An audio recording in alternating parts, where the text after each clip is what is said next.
कि आप देख रहे हैं कि भाजपा की जो सरकार है वो गरीब विरोधी है, किसान विरोधी है, मजदूर विरोधी है। लगातार हमला कर रहा है किसानों पे, लगातार हमला कर रहा है मजदूरों पे। तो किसान मजदूर के बारे में ये जो हो रहा है ना खराबी, वही चलते आया है। कुछ मांगेंगे राज्यपाल को।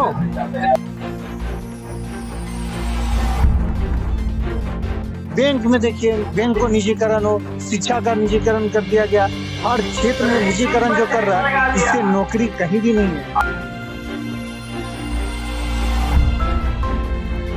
जी, हम लोग एक तो निश्चित है कि हम चाहते हैं, सभी चाहते हैं कि ये मोदी सरकार जाए।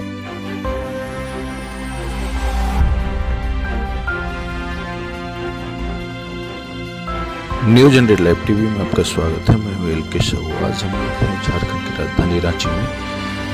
राजभवन के समीप देशव्यापी महापड़ाव का 3 दिवसीय आयोजन किया गया है, जिसमें बहुत से हजारों मजदूर वहां पर मौजूद हैं और सभी एक बदलाव की मांग कर रहे हैं। हमारे सहयोगी वहां पर मौजूद है, आइए हम आपको दिखाते हैं वहाँ की ग्राउंड रिपोर्ट। भारत को एक संपूर्ण प्रबुद्ध संपन्न समाजवादी पंथ में थे। ये तैयारी बहुत दिनों से चल रही थी। ये हिंदुस्तान में एक पहली घटना हुई है कि हिंदुस्तान के किसान मजदूर जो हैं वो इकट्ठा हुए और लगभग कई बड़े संगठन, और ये केवल रांची में नहीं हो रहा है, सभी राज्यों की राजधानी में राजभवन के पास आज लाखों की संख्या में किसान मजदूर जुड़े हैं।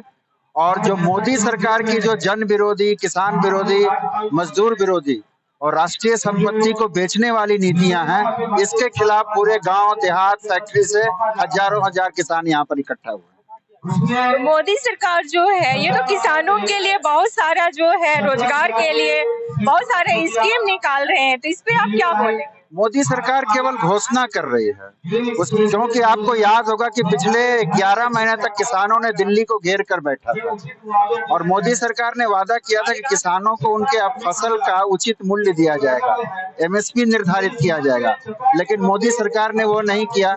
जो कुख्यात बिजली अधिनियम है, उस बिजली अधिनियम को भी सरकार ने वापस नहीं किया है और किसानों पर बोझ बढ़ाने का काम किया है। इसलिए किसानों के बीच मोदी सरकार पूरे तरीके से झूठी साबित हो गई है और इसलिए किसान आक्रोशित है। आप कैसे बोल सकते हैं कि मोदी सरकार जो है किसानों के ऊपर में बोझ बना रहे हैं? कैसे आप बोल पा रहे हैं? वो आप देखे हैं कि आज जो है रैंकिंग जो है भूखमरी का, रैंकिंग में भारत जो है वो काफी नीचे चला गया है। लोग लगभग 40% लोग यहाँ पर भरपेट खाना नहीं खाते हैं। आज झारखंड में पूरा सूखा पड़ा है, किसान तबाह हैं, यहाँ से पलायन कर रहे हैं। लेकिन मोदी सरकार केवल घोषणा कर रही है और वो कुछ पैसे ट्रांसफर कर रही है 2000 साल में किसानों के राहत के लिए, ये अपर्याप्त है। इसीलिए अन्नदाता जो लोगों का पेट भरते हैं, उस अन्नदाता आज बहुत आक्रोशित हैं और वो मोदी सरकार को उखाड़ फेंकने के लिए 3 दिनों तक यहाँ पर धरना दे रहे हैं और आने वाले दिनों में एकजुट होकर मोदी सरकार को उखाड़ फेंकने का संघर्ष करें। प्रकाश कुमार। आप जैसा कि जानते हैं, संविधान दिवस हम लोग मना रहे हैं और अभी जो केंद्र सरकार है वो लगातार हम लोग देख रहे हैं कि मजदूर किसान पे हमला कर रहा है, श्रम कानून में परिवर्तन कर रहा है, आपके किसान कानून में परिवर्तन कर रहा है। इसी को लेकर हम लोग आज यहाँ विरोध दिवस मना रहे हैं। हमारा एक ही नारा है, भाजपा भगाओ देश बचाओ के साथ हम लोग यहाँ जुटे हुए हैं। भाजपा भगाओ देश बचाओ बोल रहे, तो क्या भाजपा रहेगा तो देश का विकास नहीं होगा? आप देख रहे हैं कि भाजपा का मात्र एक ही काम है, जो हमारे प्रधानमंत्री हैं उनके मात्र 2 मित्र हैं, एक अडानी और अंबानी। लगातार आप देख रहे हैं रेल बेचने का काम, बीएसएनएल बेचने का काम, कोल बेचने का काम लगातार ये सरकार कर रही है। और मात्र ये सरकार का एक काम है, हिंदू मुसलमान कराओ और इंडिया पाकिस्तान कराओ, जात पात कराओ और मजदूरों किसानों को बांट दो, जिससे कि हमारी एकता टूटे। और हम लोग इसमें जो हमारी कामयाबी है कि हम कैसे हिंदू पूंजीपतियों को देश का और पूरा वर्ल्ड का नंबर 1 बना पाए। क्या भाजपा की सरकार रहने से किसानों को क्या नुकसान हो रहा है? भाजपा की सरकार, मैंने जैसे बताया कि आप देख रहे हैं कि भाजपा की जो सरकार है वो गरीब विरोधी है, किसान विरोधी है, मजदूर विरोधी है। लगातार हमला कर रहा है किसानों पे, लगातार हमला कर रहा है मजदूरों पे। क्या जरूरत है? जब हमने श्रम कानून नहीं मांगा तो क्यों आप श्रम कानून दे रहे हैं? जब हम किसानों को काले कानून नहीं मांग रहे, क्यों दे रहे हैं? हमने देखा किसानों ने चट्टानी एकता के करते हुए इस सरकार को झुका दिया। जब इतना ही अच्छा कानून था तो आप क्यों झुके? इसी तरह से हमारी श्रम कानून में जो परिवर्तन कर रहा है, हम मजदूर भी इस सरकार को घुटनों पे लाकर ये कानून को वापसी करवाएंगे। मेरा नाम सतीश कुमार केसरी, मैं जनरल सेक्रेटरी कोयला मजदूर यूनियन। देशव्यापी महापड़ाव मेन इसका उद्देश्य क्या है? इसका उद्देश्य है गरीब मजदूर किसान का उत्थान और देश में जो गलत नीतियां सरकार द्वारा लाई जा रही है उसका विरोध। उसका विरोध कर रहे हैं। उसका विरोध क्यों कर रहे हैं आप? हम लोग को सही चाहिए, जो हक है, जो मजदूर का हक है, किसान का हक है, वो मिलना चाहिए। जिस पर कि केंद्र सरकार के द्वारा कुठारघात किया जा रहा है, उसी के खिलाफ। क्या आपको क्या लगता है कि भाजपा की सरकार रहेगी तो क्या किसानों का उत्थान नहीं होगा? नहीं, वो सिर्फ पूंजीपतियों का उत्थान करती है, अडानी अंबानी। गरीब जनता के लिए नहीं है भाजपा सरकार? गरीब जनता का कोई उनके लिए कार्यक्रम और कुछ वैसा नहीं है। तब मैं देख रहे हैं इतना भीड़ लगा हुआ, गरीब जनता उनके खिलाफ ही आई। आपका परिचय? मेरा नाम पंकज कुमार। ग्रामीण किसान भाई लोग हैं जो यहाँ पे आए हुए हैं। यहाँ से हम लोग जानते हैं कि ये लोग यहाँ पे आने का इनका मेन मकसद क्या है। आप यहाँ पे क्यों आए हैं? आया है देश में जो किसान मजदूर के बारे ये जो हो रहा है ना खराबी, वही चलते आया है। कुछ मांग मांगेंगे राज्यपाल को। किसान लोग का क्या हो रहा है? किसान लोग को समय पर खाद बीज भी नहीं हो रहा है। झूठो बोलता है बीज पहुंच गया, खाद पहुंच गया, और वहाँ पर समय पर नहीं होता है तो उपजाऊ कहाँ से होगा? तो समय पर क्या किसानों को बीज सब नहीं दिया जाता है? दिया जाता है, समय पे नहीं दिया जाता। समय पर नहीं मिलता है। तो आप जो अगला चुनाव जो आने वाला है तो उसमें आप किसको जिताना चाहेंगे? हम लोग वाम फ्रंट को जिताएंगे। वाम फ्रंट, मोदी छोड़ के। मोदी छोड़ के आप किसी को भी जिताएंगे? हाँ। जैसे फिर कुछ लोग यहाँ पे हैं, हम लोग उन लोग से भी जानते हैं कि ये जो देशव्यापी महापड़ाव है, यहाँ पे आए हुए हैं कुछ सदस्य, हम लोग उनसे भी जानते हैं। केंद्र की मोदी सरकार जिस प्रकार से आजादी का अमृत महोत्सव बोल करके आज देश भर में मजदूर किसान विरोधी नीति लगातार पारित कर रही है, जिससे मजदूर किसानों का वर्षों से जो अधिकार मिला हुआ था उसको भी छीन ले रही है सरकार। मजदूरों को जो 8 घंटा काम का अधिकार है, मजदूरों को जो मिनिमम वेजेस का अधिकार है, किसानों को जो एमएसपी का अधिकार है, सारा अधिकार ये सरकार छीन ले रही है। जो अधिकार मजदूरों ने कभी संघर्ष करके हासिल किया था वो अधिकार भी छीन ले रही है सरकार। इसी के खिलाफ में पूरे देश भर में आज इस तरीके से राज्यों की राजधानी में महापड़ाव का आयोजन किया जा रहा है। मुख्य रूप से जो वामपंथी जो ट्रेड यूनियन, वामपंथी जो किसान संगठन है, उन्हीं के ओर से। तो इसी में हम लोग आज पूरे झारखंड राज्य से हम लोग यहाँ पर एकजुट हुए हैं। इसीलिए हम लोग आगामी जो चुनाव होने वाला है, ठीक है, उसमें आप किस सरकार को देखना चाहिएगा? जी, हम लोग एक तो निश्चित है कि हम चाहते हैं, सभी चाहते हैं कि ये मोदी सरकार जाए। अब जो भी सरकार आए वो सरकार मजदूर किसानों के हित में काम करेगी, हम लोग उम्मीद करेंगे।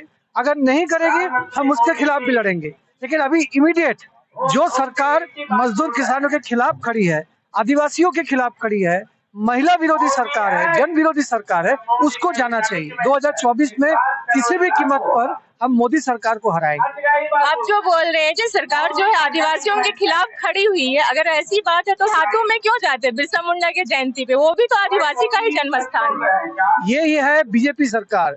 एक तरफ अम्बेडकर को माला पहनाते हैं और वहाँ दलित विरोधी कानून पास कराते हैं, बिरसा मुंडा जी को माला पहनाते हैं, यहाँ पर वन संरक्षण जो अधिनियम है उसको खत्म करते हैं, और झारखंड राज्य से 19 लाख आदिवासियों को वन कानून में संशोधन करके उसको निकाल बाहर करने की योजना बना रहे हैं। अभी जो केंद्र सरकार ने कानून बनाया है, इससे झारखंड से सिर्फ जो जंगल एरिया में जो आदिवासी रहते हैं 19 लाख आदिवासी वहां से विस्थापित हो जाएंगे। तो ये है बीजेपी। बिरसा मुंडा जी को माला पहनाएंगे और आदिवासी विरोधी कानून पास करवाएंगे। यही है ढकोसला इस सरकार का, यही इसका पर्दाफाश करेगा। जी, मैं सुमित राय, AIUTUC, ऑल इंडिया किसान खेत मजदूर संगठन। अच्छा।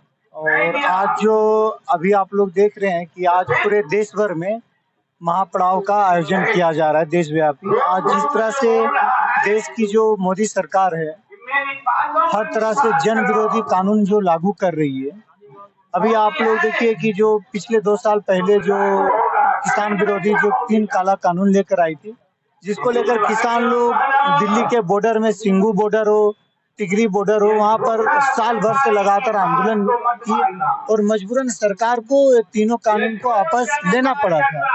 लेकिन किसानों का और जो मांग था कि एमएसपी की जो गारंटी होनी चाहिए, उस तरह की कोई व्यवस्था सरकार नहीं की। इसको लेकर आज पूरे देश भर में आंदोलन चल रहा है और ये सरकार लगातार जन विरोधी नीतियों या फिर छात्र विरोधी नीतियों लागू कर रही है। अभी आप लोग को पता होगा कि सरकार नई राष्ट्रीय शिक्षा नीति 2020 भी लागू की है, जो कि पूरी तरह से छात्र विरोधी है।